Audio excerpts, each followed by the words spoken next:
Stephen Kravitz, who's another Milwaukee area attorney, who's a former federal prosecutor as well, went so far as to say that the point of doing it this way was to make a political point. He told me. He said, quote, normally a person charged even with felonies, age 60 plus, with no record and no chance of fleeing, would be summoned to show up at an appointed time for booking and arraignment. Not here. And that was the point. And so it is really striking between these two cases, very similar circumstances, but they went the more traditional route back in 2019, grand jury indictment, versus this kind of hurried criminal complaint process. And when you ask folks who are familiar in the space, they would say that was the point, to send a message. And that's why I love it. You folks at WisconsinWatch.org is that you boil this stuff down as you just did for us here. You give us the facts, and when you get the entertainment out of it, it appears, you're reporting and others, that this really was intentional to somehow intimidate the court system, to intimidate the public, that, hey, you cross us, this is what's happening. And I think that, for me at least, I'll speak for myself, is one of the most disturbing things about this whole incident is this suppression of the public, suppression of the courts, and capitulation to one person in Donald Trump.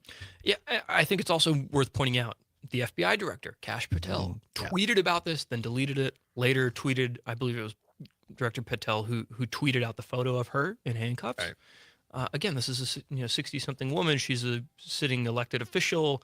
When the now president, formerly the former president, was indicted, he did not show up in handcuffs. So the AG talked about it. Yeah. Interesting. Always great to talk with you, Jack Kelly. You can find all these stories and more at WisconsinWatch.org. We'll see you soon, my friend. Yeah, thanks so much for having me. Thank you. Stay tuned. Hour 2 is next. Sure did. Thank you. I appreciate it. Yeah, of course. Happy to do it as always. Yeah. I mean, when the immediate follow-up to the arrest of a circuit court judge in a state like Wisconsin is the Attorney General Pam Bondi on Fox News, saying if you interfere with us, we will arrest you, we will hold you accountable. I think you're saying the quiet part out loud at that point. Yeah. So it's been really interesting to watch it. It's crazy. Cool. Thanks for having me. Hey, always pleasure. Thank you. Yeah, you bet. Have a great week. Have a good second hour. Thank you. How was you like the 2 to 4 window? Yeah, I mean, I'm a creature that doesn't like change, so it takes me a while, but I'll be fine. You've been at it now for just a couple second weeks, third week? Pardon? How long have you been 2 to 4 now? 2 to 4? Oh, this is the second full week, I think. Yeah. So, all right, thank you. Take care, Jack. Bye-bye.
I better change that back around. Ba, ba, ba, da, da. Ba, da, da, da, da, da.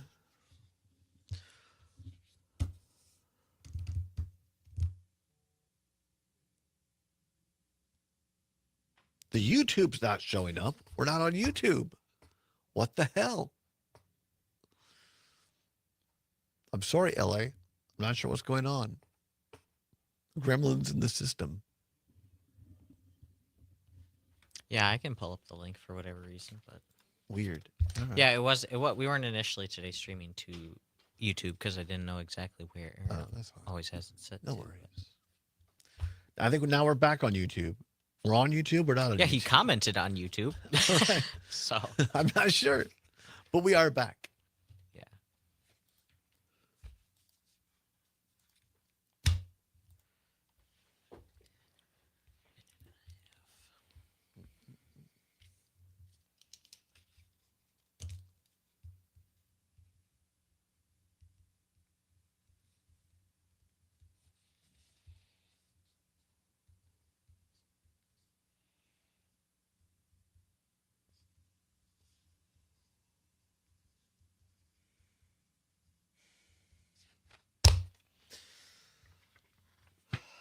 Front row Becky, is it? No, front row. What is her name? Front row. Amy. Amy, that's what it is. I think. If you're looking at front row Amy for people of a certain genre, you don't need Red Bull. Front row Amy gives you wings. That's right. Yeah. That's exactly right. Well, there. See, LA is here. I missed the whole first hour. Oh, I'm sorry, LA. I'm not sure. We had gremlins in the system, but here you are now.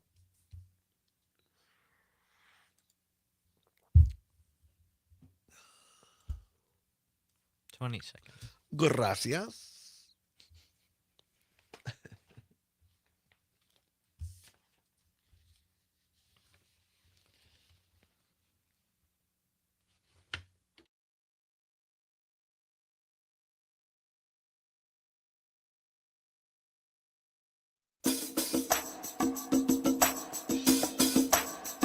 Live from the Civic Media World Headquarters in Madison, Wisconsin, it's the Todd Allbaugh Show.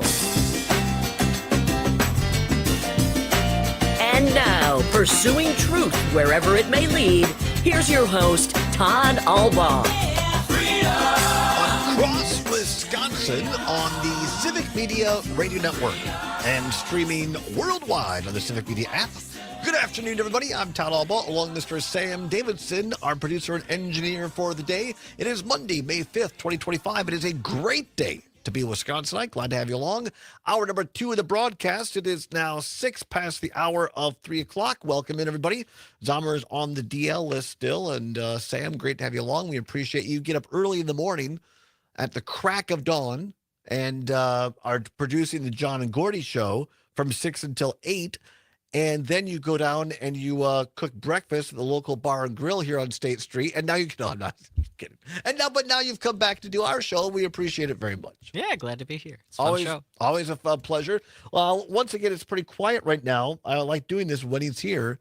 He created the Sam Davidson Street Cam looking down on State Street now in Fairchild. Look at that skyline. You've got the beautiful all-glass Overture Center on the right and the rectangular brick building there on the left. It's a little slow today. Now, this is like graduation week at UW. You, Sam Davison, as a Badger alum now. Do you remember what it was like last year during this time when you graduated? Well, it was 2 years ago for me. 2 years already? Yeah, Oh my gosh. It's been a while. Exciting though, right? Exciting, yeah. I mean, I was very glad to be done with school. Yes. But I mean, look at me here again doing online school again now. Now you're going back for a master's in education. It's crazy. But it's, I don't know, I always feel a little nostalgic. It's spring. You see all the grads walking in their gowns, taking pictures. Yeah. The black and red stoles, cardinal red stoles. And there's always hope and excitement. But as someone who lives in Madison, I get a little, a tinge of sadness because it's the city changes its vibe over the summer when you don't have all those young people in town to me. I think you're the first person who's ever told me that they're sad about the students leaving. Really? Usually people are happy about that because there's no more traffic downtown. I guess, yeah, sure, okay, fine. But I don't know. But I see where you're coming from. I like the youthful vibe. I just think you got university sports, obviously, but it's just you're walking around and I don't know, there's a certain energy in a college town. And when the college students aren't here, then you kind of miss that. At least I do. But then in October, or pardon me, in August, it's like the swallows returning to Capistrano. Everybody comes back for another. The return migration. The return migration. That's right. Well, Sam, great to have you along. We're going to do What's Worse here in a second. Oh, many thanks to Jack Kelly from WisconsinWatch.org. You can always see all their publications at WisconsinWatch.org. Our own Luke Mathers checking in. Apparently, he's listening to the show, and he himself a Badger alum. Madison is better in the summer, and that's coming from a Badger. And he called me a grumpy old man before the show. Now, I don't want to put up with the kids and the traffic and going around. See, I appreciate the youth. And Luke now, he's right on the cusp. Well, not really. He's still youth. Well, to me, he's an old man.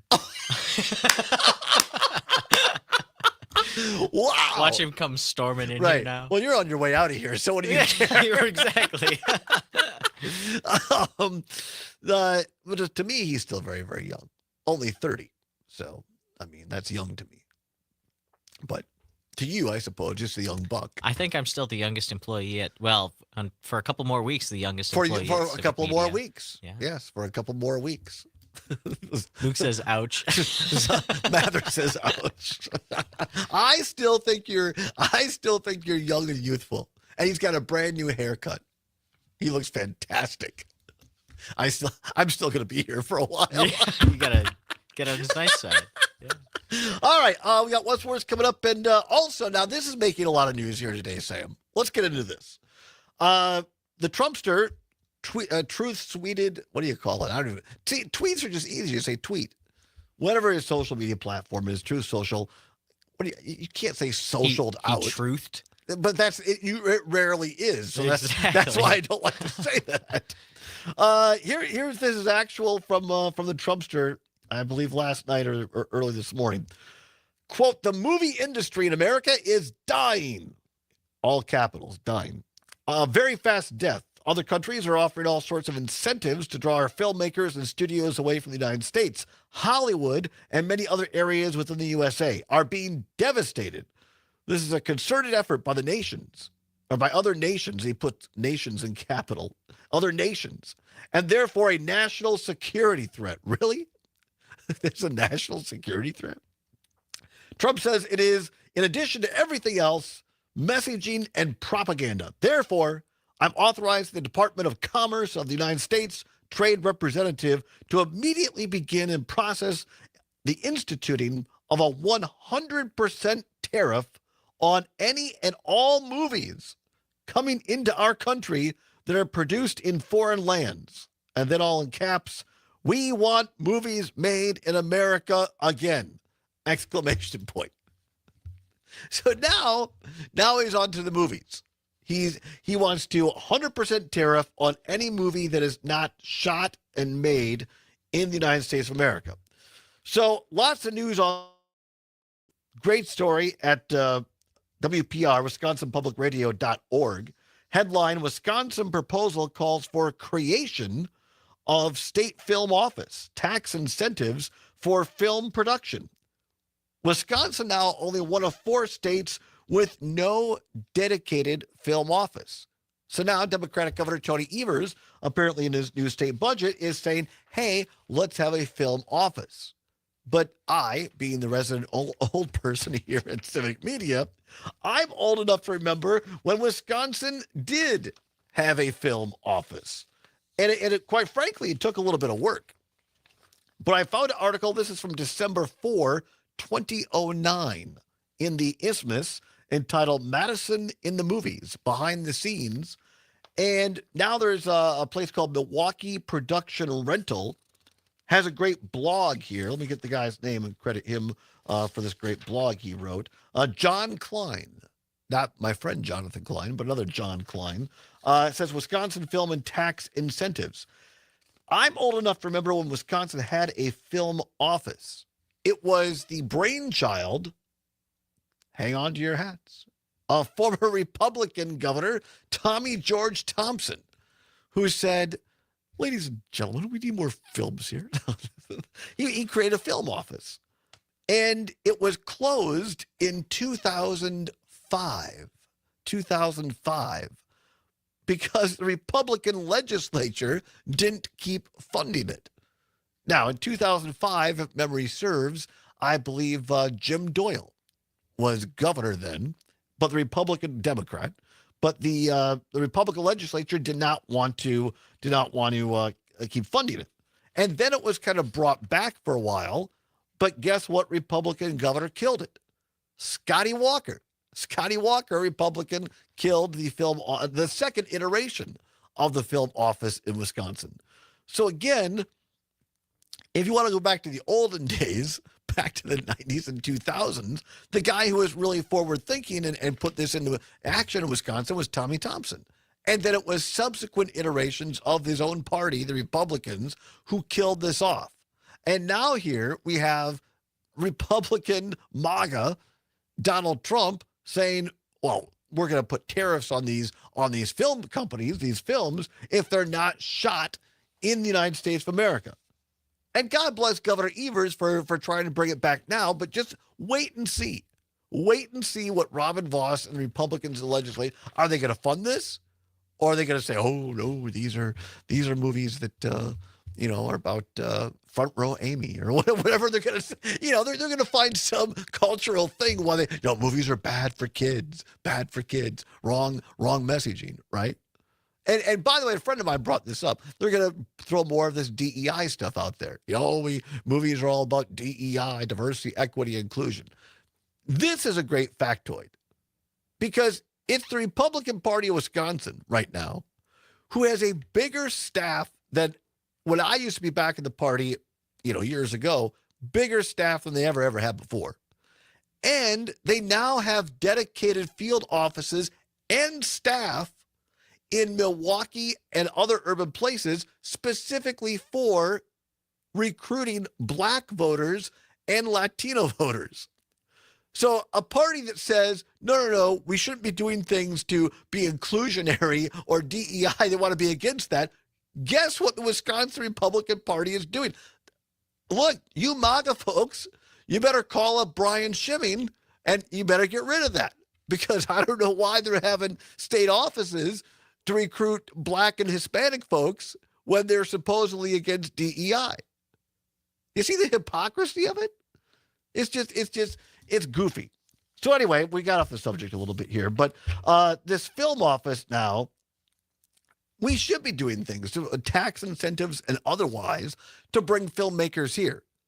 But to have 100% tariff like Trump wants to do, that's just back crap crazy.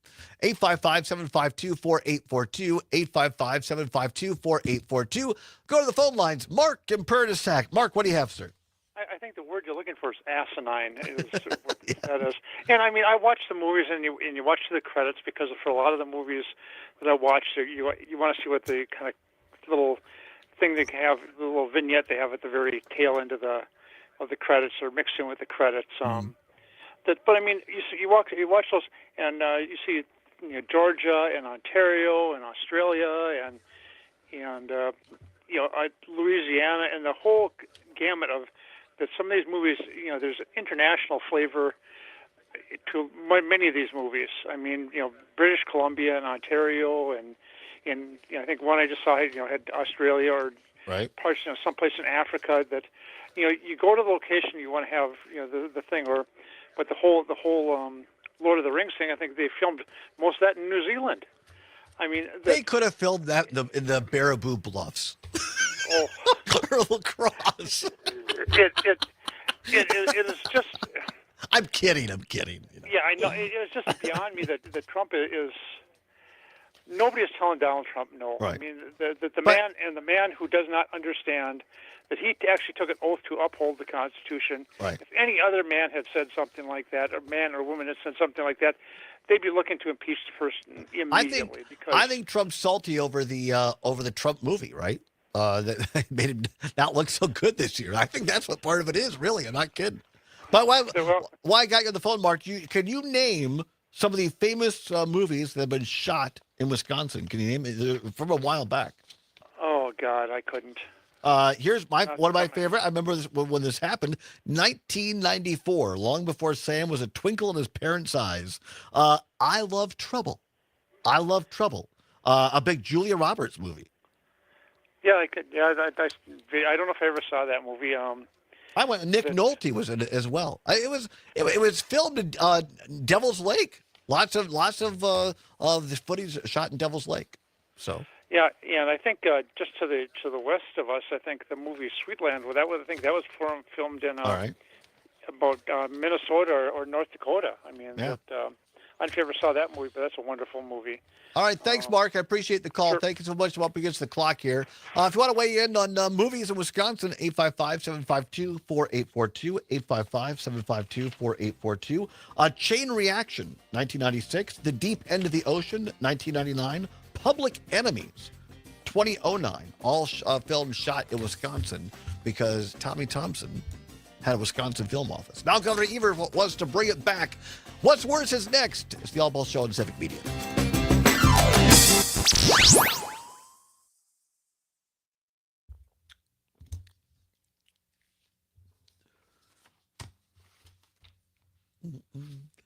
What do we got? A movie, Animal House.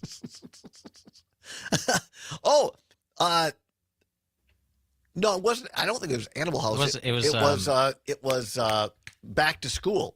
Was it Back to School? Back to School or Old School? With Rodney Dangerfield? Rodney Dangerfield. Yeah. What? Which was it? I guess called Back to School. Rodney Dangerfield. Let's see. It was shot at UW because they have the bridge going over Park Street there. Oh, really? Oh, yeah. 10,000 person toga party in 1978. Wow.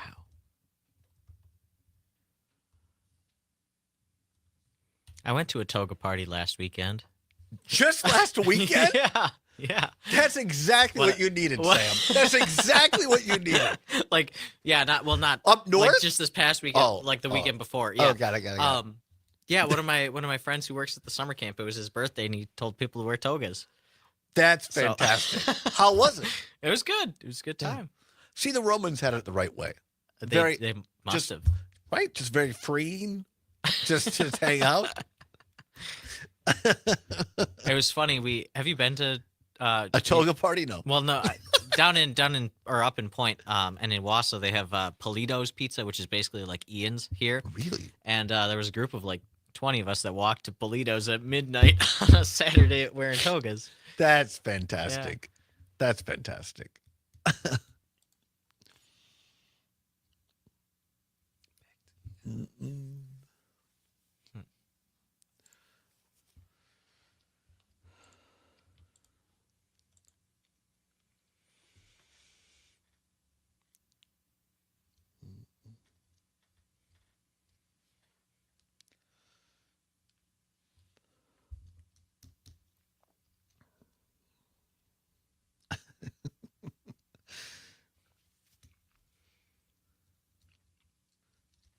Seconds. Thank you.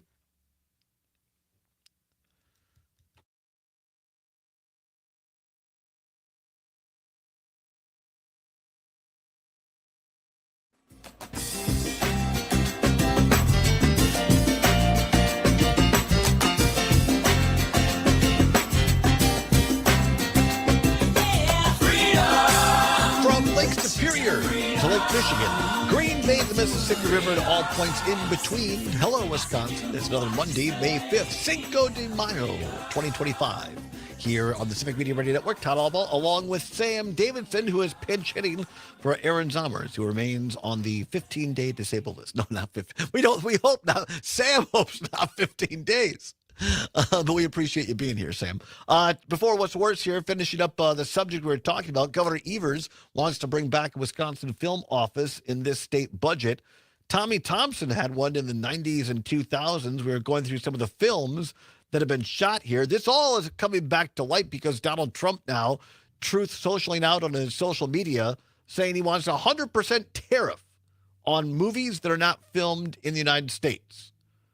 Well, of course, you might want to have incentives for filmmakers to make films in the United States. And to Mark's point earlier, pretty tough to shoot some of these movies, in the right place in the United States.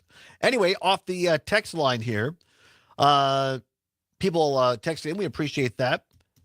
Wisconsin movies that were shot in Wisconsin or movies shot in Wisconsin. Allie, listening in Madison on WMDX, says The Lake House, the movie The Lake House. Never saw that one. We should have Pete Schwaba on. See, he would know all these things. What else we have here? Rhonda in Madison on MDX says Back to School, the Rodney Dangerfield movie. After school, PBS shows after school specialty drink. Hawker's Smokes Match with Scott Baio. There was a movie called Hawker's Smokes Match with Scott Baio, who, of course, now is a big Trumpster guy. What happened to him? This is long before your time, Sam, but Scott Baio was in Happy Days, and they had a spinoff called Joni Loves Chachi, and he was a big heartthrob back in the day, and now he's just gone wackadoodles. Kurt in Madison on WMDX says the movie Animal House Toga Party.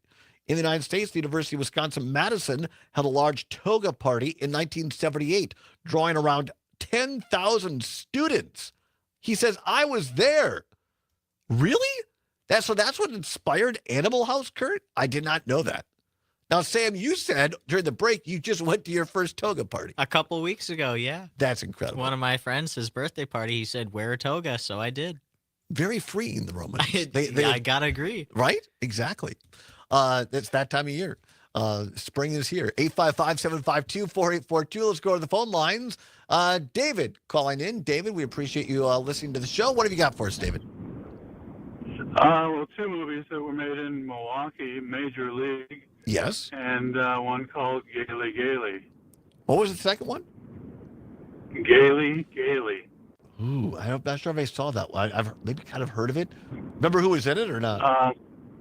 I don't remember. I know that Milwaukee was standing in for Chicago because Milwaukee currently looked a lot like Chicago in the old days. In the old days. Yeah, well, that's a good point. Appreciate the call. Yeah, David, thank you very much. Thanks for your listenership. Yeah, how could I have forgotten Major League? Filmed at the old county stadium. And that was supposed to be the Cleveland, at the time, Indians ballpark. And so, of course, the late, great Bob Uecker played Harry Doyle, the announcer in that, at County Stadium. I remember when that was shot, the first edition of Major League. 855-752-4842. Let's go to Racine and Sharky. Listening to Racine. Sharky, thanks for listening. What do you have? Thank you. 1990, I was hired for ABC Films, and Mark Harmon and Sherilyn Finn was Dillinger. Really? Oh yes. And I actually even got a spot. They were so nice. It helps to have a cousin on the board on that one. So I bet. I have to tell you that I'm. You got the other one with Johnny Depp. Yes. I still can say in my heart that Mr. Dillinger in my movie was a lot more probable as being a fine Dillinger individual, because the other guy, Depp, belongs on a ship, right, pirate ship. So that was fun. That was really cool. That's fun. Awesome. Thanks, Sharky. I appreciate the call. That's fantastic. Yeah, the Public Enemies 2009 says here in this story from the Isthmus, after his local shoots, Johnny Depp made a habit of interacting with the crowd. Waiting outside, he signed autographs and posed for pictures, driving the fans wild. Director Michael Mann made a strong impression on local extras. Says he's a very thorough director, said Michael Burrode. Nobody messes with what he wants. He knows exactly what he wants and how he wants to do it. Kind of skipping down a little bit. During the shoot at the Capitol, I remember when this happened, actually. I was working at the Capitol at the time. Extras were assembled in the old industrial lot on East Washington Avenue, and the production base camp, including Mann's trailer, was in the parking lot between Reynolds Field and Das Kronberg. The local cast of the movie did a lot of waiting around. It was absolutely boring as hell, said one of the people. They just put us in a waiting room. I was literally there for 10 hours before they needed us. The headquarters for the local shoot was at the Sheraton out by the Coliseum on John Nolan. That's where wardrobe fittings were done for some of the extras. Talent, Johnny Depp, stayed right across the street, Sam, at the concourse. How about that? Executive producer Robert De Niro showed up in Wisconsin to check out the shoot as well. So there you go. A little bit of a hitherto unknown facts on the old Wisconsin film office in Wisconsin. But again, Trump shooting his mouth off, or his social media stuff off, about trying to put 100% tariffs on this, as if the poor people out in Hollywood had just got through the big fires out there, as if they don't have enough going on to hurt the industry, and now you got this kind of Yahoo mess going on. But again, it's going to be very interesting to see whether Governor Evers trying now to bring back the film office. 100% agree with that, by the way. Whether the Republicans in the legislature are going to go along with it. We shall see. We're going to take a quick break here. A little news, weather, and sports update. If I could, yes, I get paid to talk for a living. An update for you. Pam Yankee going to check in from Midwest Farm Report, the fabulous farm babe, with an agricultural update. Then we'll come back and do a little what's worse for you on this Monday, Cinco de Mayo. 855-752-4842. Come on back as the Allbaugh Show with Sam after this.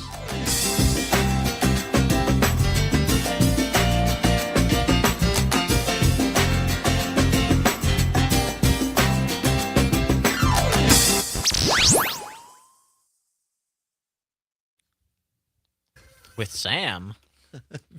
I don't know. We'll just rename the show. The Todd Allbaugh Show is Sam.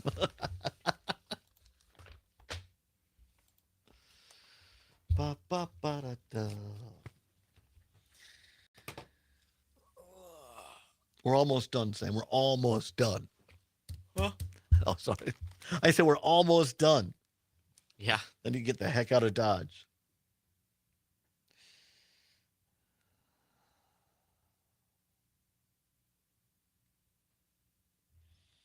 Mm-mm-mm-mm.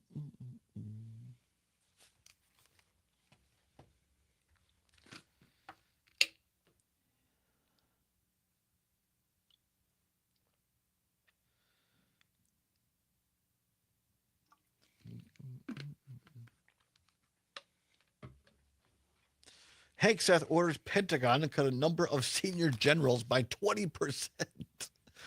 We don't need those generals. We need those generals.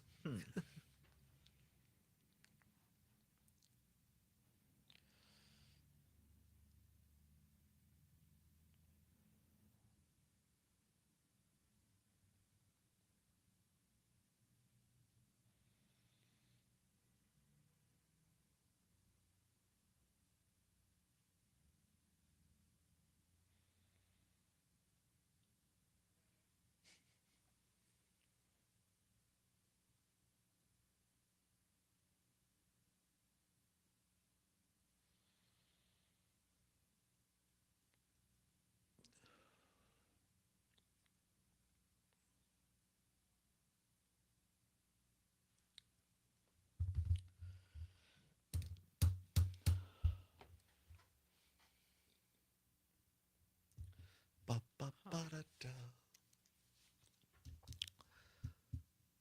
The Blues Brothers were shot in Milwaukee? I've No seen way. it, I guess. No way. When they run the Nazis off the unfinished highway. I did not know that. See, I learned something new. Huh. Wow. Thank you. Thanks, Greg, in Genesee Depot. I did not know. I've learned something new once again.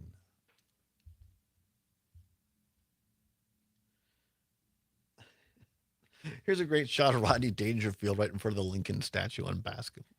Oh, yeah. That's fantastic. Look at that. That's great.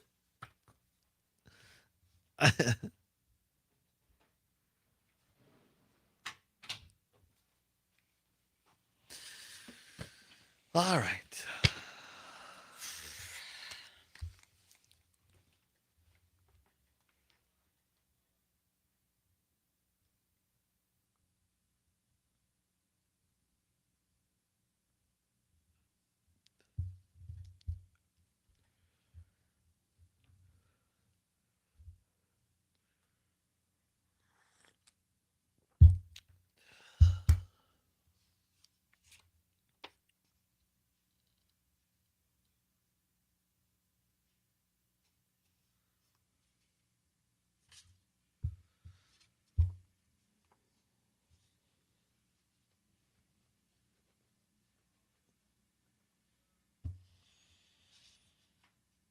Do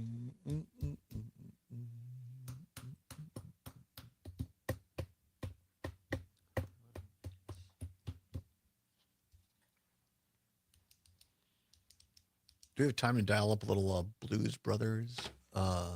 Anything from the Blues Brothers movie?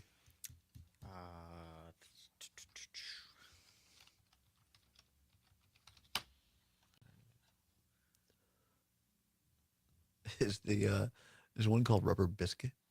Or no? I don't. Yeah, I think so. Yeah, let's come in with that. That's fantastic.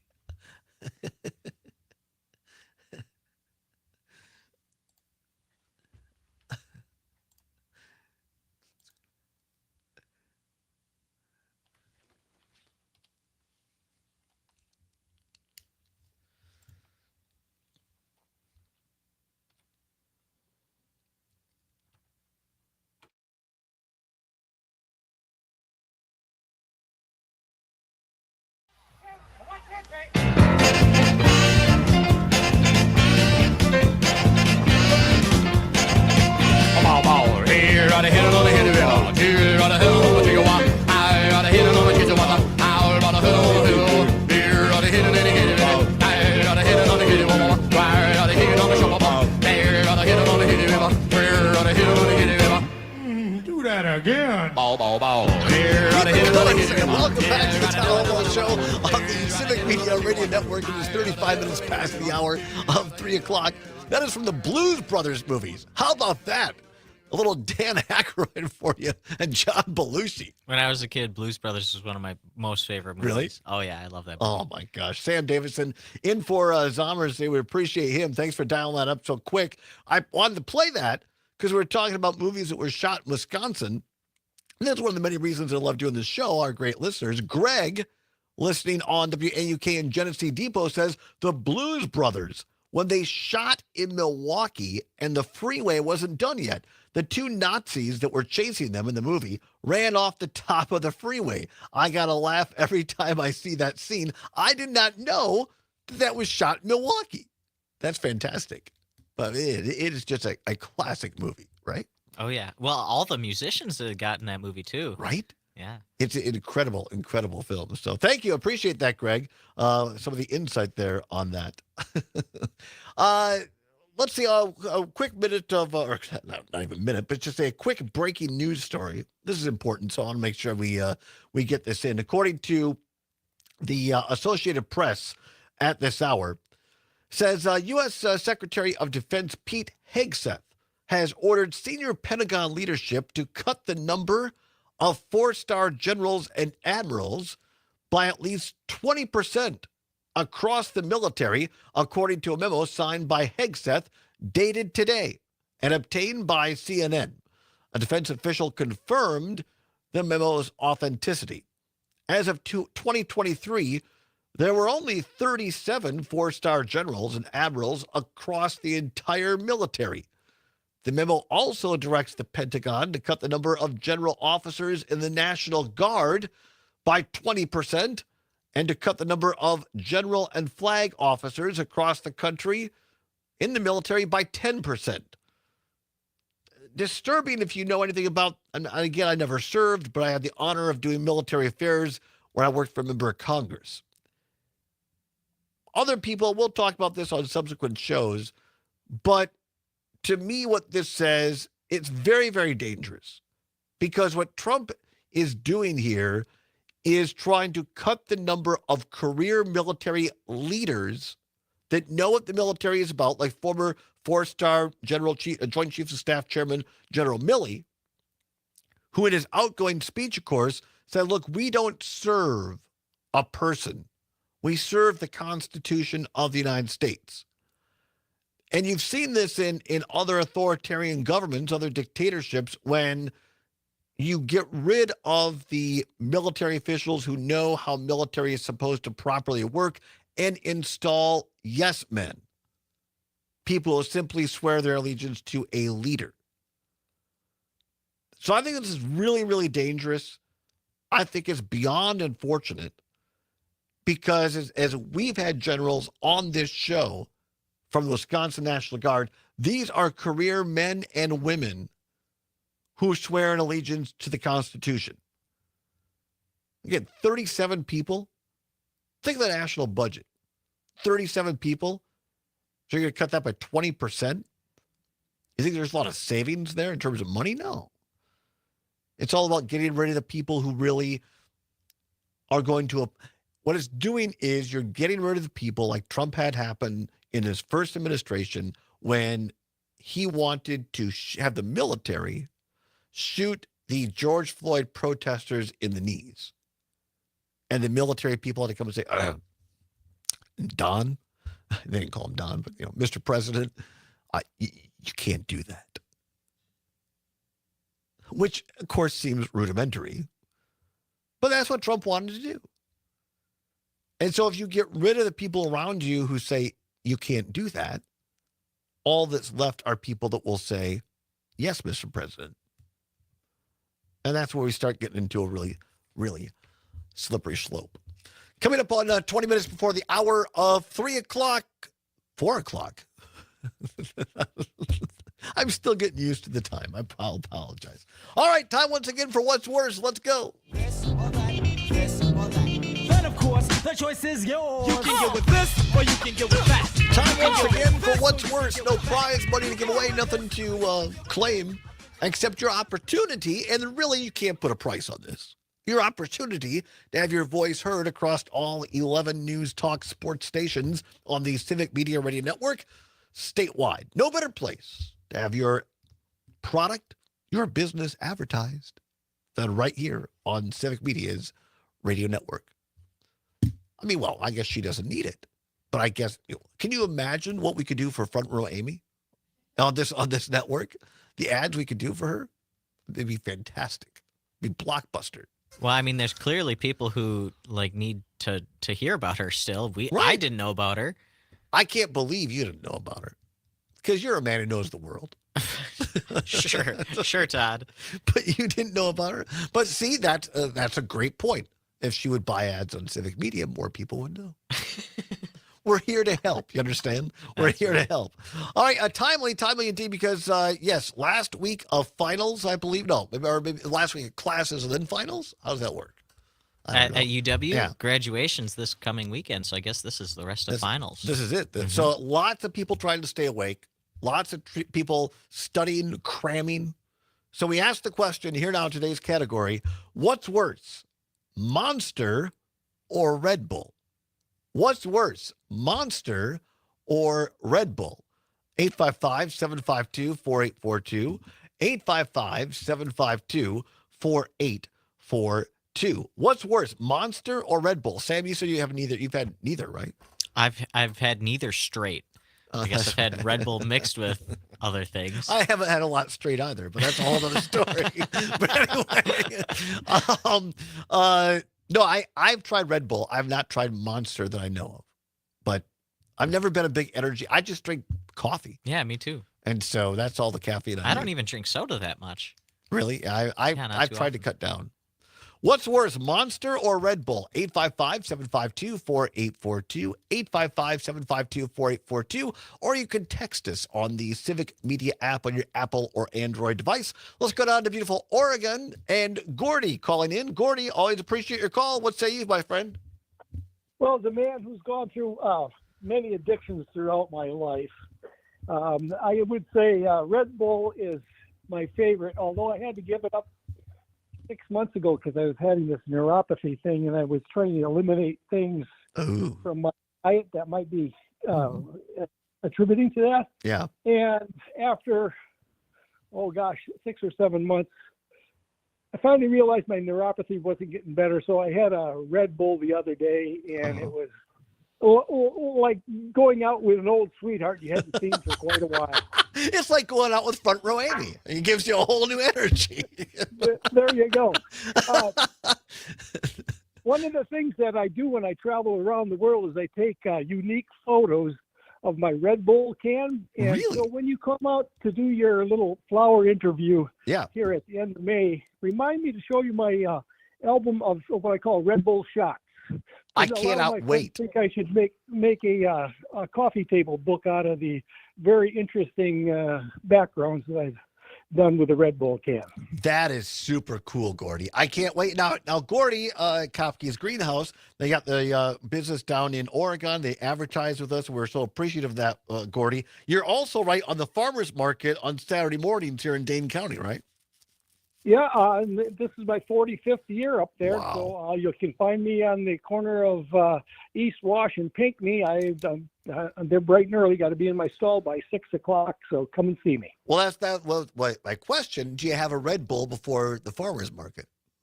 No, but I have one in my cooler that I have about 10 o'clock, so I can make it through the rest of the morning. I love it. I love it. Thanks, Gordy. I appreciate you. Have a great day down there. Okay, thanks. Yeah, my pleasure. Gordy Kopke. Great folks. We're going to do a show down there later on in May, because not only do they have everything you need for your lawn and garden and flowers and vegetables, and they're the top quality. I buy it for myself and buy some for mom too. But they do this great fundraiser on Memorial Day weekend where these beautiful planters. And there's all kinds of, at least 50, 60 of them, maybe more.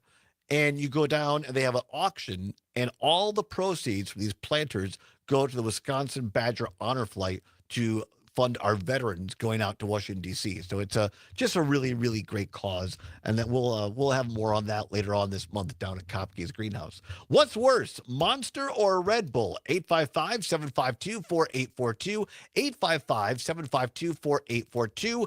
John, listening on WISS in Oshkosh, says both are bad. That stuff will kill you. Megan in Sun Prairie, listening on WMDX, energy drinks in general are bad. Tried Monster once and couldn't even finish it. Never tried a Red Bull. I'll stick to soda. Thanks. I don't blame you there. Again, that's all I need. I have a Coke if I need it, or the, some coffee. But I don't know. I see these people just chugging Red Bulls left and right, or Monster drinks. I think it can't be good for you, right?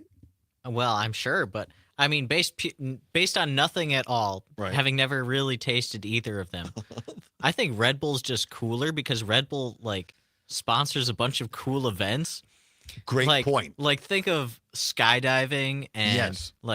Red Bull Flugtag, the day of flight where people build planes and see who can fly them the farthest. Yes. I gotta say Red Bull wins in my book just for that. Now, you bring up a great point, Sam.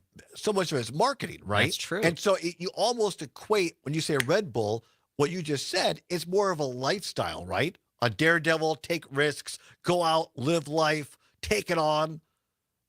The Red Bull lifestyle. The Red Bull lifestyle. When I think of Monster, I guess maybe I think of skateboarders, or I think because isn't Monster offshoot of PepsiCo and that whole thing? Or am I getting that confused with Mountain Dew? It kind of looks similar. I don't know. I think of Monster as a slightly younger demo with snowboarding and skateboarding. I don't know why I think that. That'd be That's may be accurate. I suppose I think that too. Roger, listening in Stevens Point, beautiful Stevens Point, says neither. They both taste bad. All right. Like I say, I never tried Monster, so I can't tell you. What's worse? That's our category today. Monster or Red Bull? 855-752-4842. 855-752-4842. Feel free to text us on the Civic Media app. You can download it at your Apple or Android device. If you don't have it, what the heck's wrong with you? No, I'm just kidding. You can get it for free. Won't cost you a dime. Go to your Apple or Android device. Go to your app store. Now, on Apple, it looks like a letter A made with popsicle sticks. I don't know what it looks like on the Android device, but you go to that and you go to your search bar. You type in Civic, CIVIC, media. It'll pop up. You click on it. It takes less than a minute. It's free. Won't cost you a dime. It's what CBS's Gail King calls a deal. The Civic Media app, download it today. What's worse, Monster or Red Bull? 855-752-4842. 855-752-4842. Come back, at a caller on hold. We'll take their call in just a minute. And I'll reveal what I think is worse in my book. And finish up the show. It's another Monday edition. It's Cinco de Mayo here at the Civic Media Radio Network across Wisconsin. You're listening to the Civic Media Radio Network.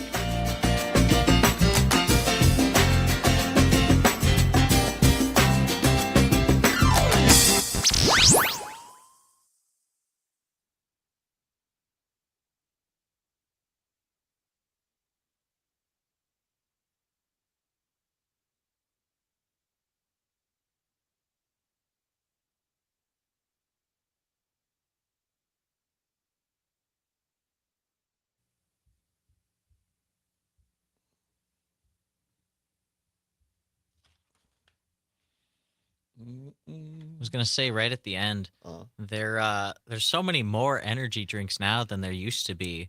Like that's a great point. Bubbler and is Bubbler an energy drink? Sorta. It's like it's like a caffeine drink. Yeah. Wow. I was gonna say like they sort of gentrified energy drinks. That's a great point. Right. It's not like it used to be. Back in the old days, where energy drinks were just pure energy. Yeah. Now they're fruity and bubbly. Yeah. That's great. All right, we'll talk about that. I like that. They've gentrified energy drinks. Oh my gosh, that's great. All right, we'll try to get to the. We'll see. We'll try to get to the Bitcoin cut too. Okay. Because you did the editing on that. I don't want to have that go for nothing.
Show in Civic Media. It is now 8 before the hour of 4 o'clock, the top of the hour. ABC and CBS News, whichever one of the stations you are listening to us, that will determine which of the network broadcasts you get.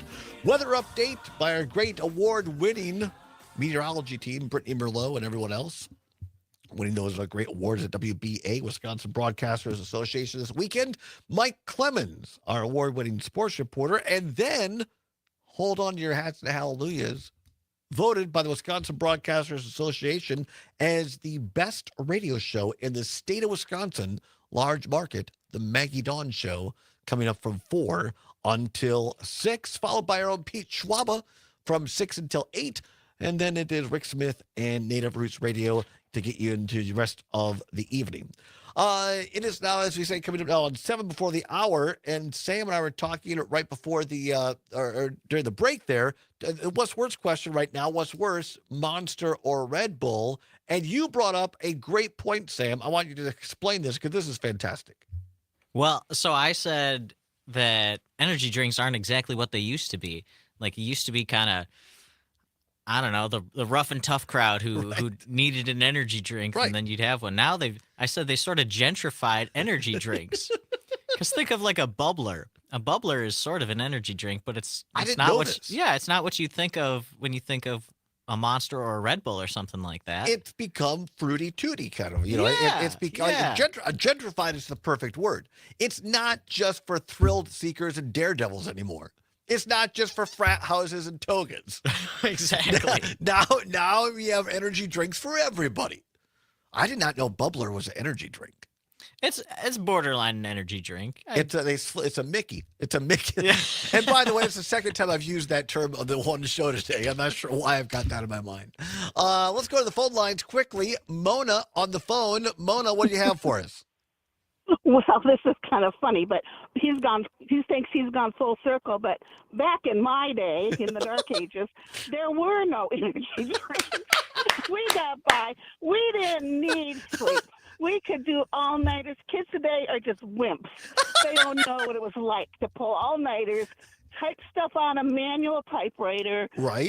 Yep. And, I didn't even have a refrigerator to keep a cold Coke. I would brew tea in my room, have hot tea, and just either get a good night's sleep or just stay up all night. And I graduated magna cum laude. So congratulations! Where'd you graduate from? University of Arizona. Well, fantastic! A Wildcat. That's great. You bet, Wildcats. Yep. Tear down. Well done, Mona. That's a great call to end the show on today.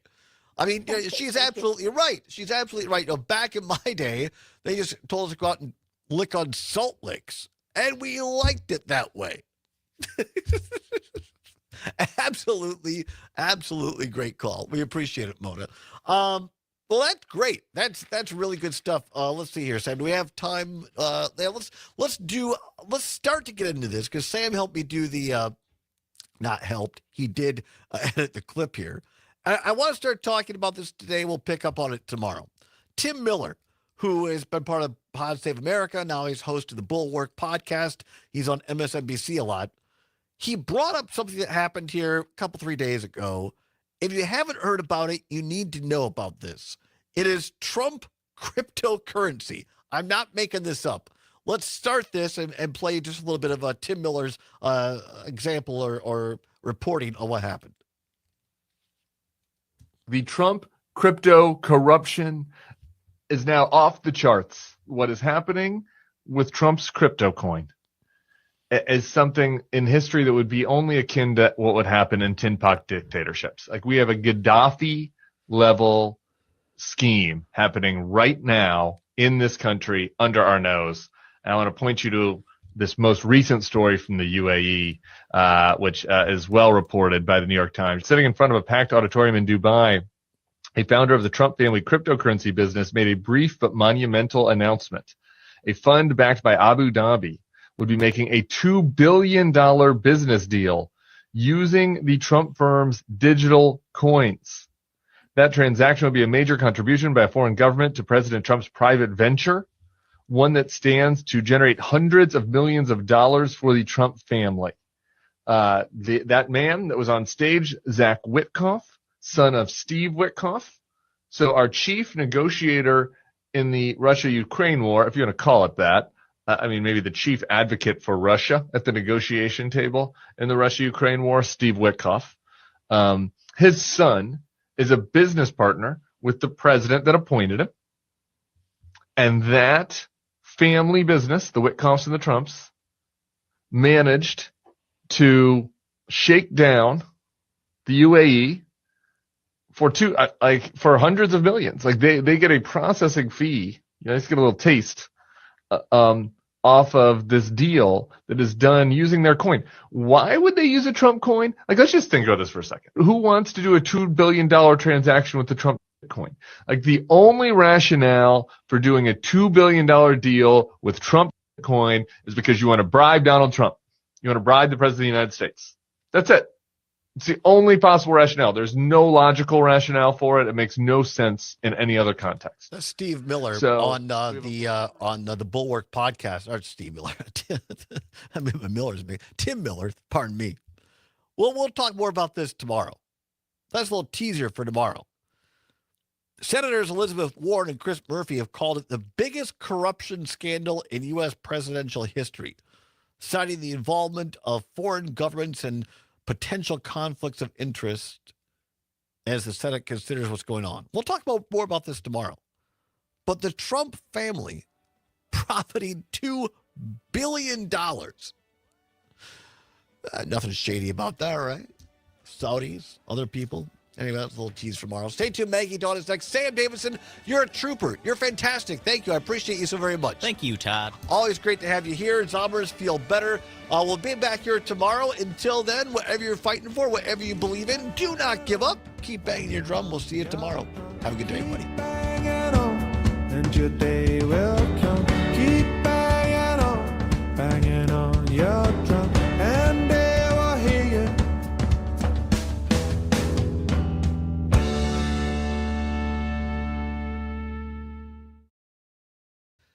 All right, everybody. We appreciate you. Have a wonderful day. Bye-bye.